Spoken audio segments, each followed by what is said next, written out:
Greetings again, Trinity friends. Today is Good Friday, and we are not together again. I truly look forward to when we can be together. But, as you know, we can't. And I'm hoping that you find time in these days for reflection and thinking about what these days are about and how they are perhaps changed this year because of where we find ourselves. And so I offer these thoughts about today, about Good Friday. In many ways, today seems like the darkest and cruelest day of the church year. Death is never easy, and today we are faced once again with Jesus' death. We've heard the story before, and each time we hear it, I think it touches each of us in a new way, touching us at the core of our being. This year is no different. We will be touched by this story again. The circumstances of this year, though, bring with them a different kind of darkness, and with that there is a sense of powerlessness. This virus that cannot be seen by the naked eye has brought most of the world to a halt. The word war has been used to describe our efforts to stop it, but this is not a war. The virus cannot be beaten, not even with the biggest guns or the best soldiers. It can't be negotiated with. This virus has power.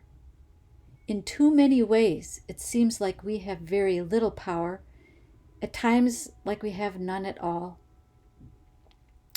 Today's story of Jesus' death doesn't seem to help.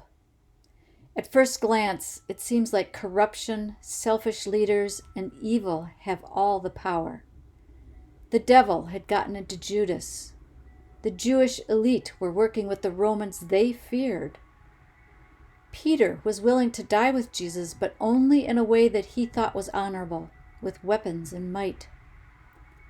There was a sham trial, as pointless as some of the trials we have seen in recent times.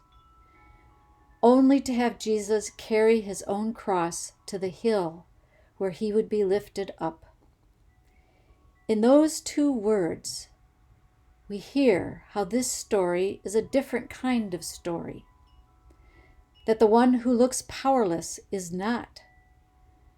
On the one hand, this is a very sad moment of defeat and death and humiliation. On the other hand, viewed from God's perspective and from Jesus' perspective, it is just the opposite. It is a moment that brings life. As Jesus hangs on the cross, he did not cry out in hopelessness or anger. He watched the soldiers gamble for his clothes. He provided for his mother and disciple. He asked for a drink. And when Jesus had received the wine, he said, "It is finished." Then he bowed his head and gave up his spirit. It turns out the power had been in God's hands, in Jesus' hands all along. Jesus knew what was going to happen. It was inevitable, both because of the political realities of the day and because of something even more powerful, God's love for the world and all of God's children. And yet, Jesus chose death.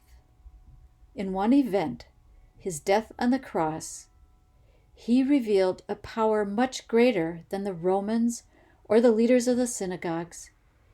He revealed the unreliability of the most powerful people of the day because it was his choice, because he knew how the story would end.